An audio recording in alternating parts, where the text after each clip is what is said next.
See, while the Israelites are technically free, they're still being pursued by their past, and they are still slaves in their minds.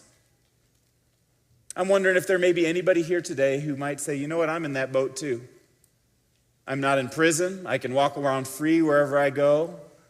But my past is still dogging me, and there's still something in my life that I am a slave to. Moses stands in contrast to all of this because he's not only free to walk around, but he's free to trust God in whatever the circumstances are in his life. Now, this is true for every single person. Nobody is completely unshackled. Everybody is shackled to something because you have to live for something. Everybody's living for something. If you dig deep enough, you'll find that every single person has something that matters to them, something that's number one. Maybe it's your personal success. Maybe it's your kids. Maybe it's impressing certain people. Maybe it's your spouse. But you have to live for something. And whatever you live for, you are serving. Whatever you live for ultimately is what controls you. Whatever makes you feel most significant is the thing that you have to have. And sometimes you'll find dysfunctional behaviors coming out of your life, out of side doors you did not even know were there because you have something that you're serving in this life. The Israelites had something they were serving. But everybody is serving something. Now, this is not just a biblical notion. Euripides, who is an ancient Greek poet, said the same thing. Here's a little picture of Euripides. And Euripides said, no one is truly free. They're a slave to wealth, fortune, the law, other people restraining them from according to their will, but nobody is truly, purely free. Or consider the other great prophet, Bob Dylan, who said in his album, Slow Train Comin', you may be an ambassador to England or France. You may like to gamble. You may like to dance. You may be the heavyweight champion of the world. You may be a socialite with a long string of pearls, but you're going to have to serve somebody. Yes, indeed, you're going to have to serve somebody. Well, it may be the devil, it may be the Lord, but you're going to have to serve somebody. And I know if there's anything in this world that Bob Dylan and Euripides agree on, it must be true. It must be true. Truth of the matter is, whatever you're living for will enslave you. Whether it's a good thing or a bad thing, whatever you're living for will enslave you. You may remember from the novel Oliver's Twist, Nancy and Bill Sykes, where Nancy stays with Bill even though he beats her. She's enslaved to something, and in this case, it's something very bad.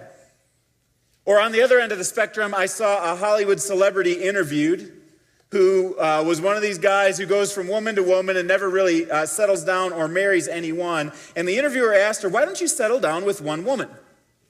And the response was this, oh no, when you build your life around someone, you're always beholden to that person. You are a slave to them, and everything revolves around making them happy, so you are never truly free. And while this guy may look like he's not enslaved, it's really just another form of slavery. He's addicted to his own independence. He's addicted to non-commitment. So this will kind of bust your brain, because on the one hand, he's right. He's right. If you give yourself to somebody, you are enslaved, but on the other hand, if you resolve yourself to never give yourself to anybody, then you're enslaved to another kind of independence. So one way or the other, you are enslaved. But that's the point. That's the point. In our lives, every single one of us has to make the decision, what will my top priority be? What will my top priority be? You choose who you will be enslaved to. Could be people, could be independence, could be your whims, could be drugs, success, God, but you will be serving something. The last point is if you build your life on something that fails, your life will crumble around you.